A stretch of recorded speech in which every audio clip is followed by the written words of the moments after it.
what can be done if a parent have done their best in bringing up the child in faith, but they have chosen to walk away from God? I think as parents, I mean, when we look at the scriptures, look at the prodigal son. The father did his best to raise his boys, but one chose to walk away and do things that almost considered his father dead, right? So he did the unthinkable to take his part of the property, which meant he considered, my dad is not alive anymore. I consider him dead. I take away the property. I mean, that's a huge, painful experience for a parent, especially when you're nurturing your children in the faith and you're consistently giving them those tips and instructions to walk in the faith. And when you see a child walk away from the faith, I think it's the most painful journey for a parent. But I also want to say that the best godly parenting is not a guarantee to bring up best children. There are principles that we have been following. But if the hardness of a child's heart takes him away from God at some point, many of us as parents will blame ourselves.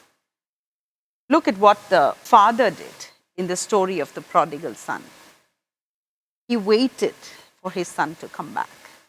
And I think that gives me an insight to say that my part as a parent, even though I've done everything and I see my son making very bad, poor choices in his life, especially rejecting God, which is one of the most painful because that's a priority for me. When I see that happen, that breaks my heart. That's a sword maybe that's piercing my heart just as much as it did. And I think those things, there is no guarantee in Scripture. It says, train up a child in the way that he should go. And when he is old, he will not depart from it. Sometimes we connect that Scripture to this. And we think that that is a guarantee for what is to come. But I think that's a principle. And because we live in a fallen world, people can still choose to walk away from God. Godly parents can have ungodly children because of the choice of the ungodly child. But it's definitely a pain for the parents. I would say we just need to persevere in prayer and push and keep praying, for the Lord to hear our cry, to bring our prodigal back. There is hope. There is hope. Yeah, I was thinking of God as a parent. The first children were Adam and Eve. He gave the best environment for them. He did everything, he literally walked with them every day. Still they went away.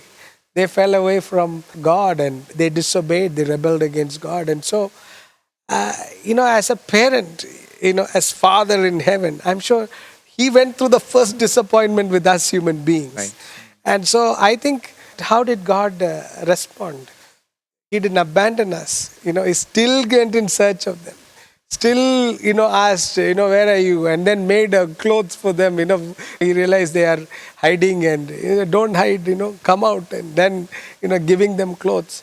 And later on, we know that, he died to save all of us, children of Adam. That's what as parent, we are actually beginning to understand the heart of God when we become parent.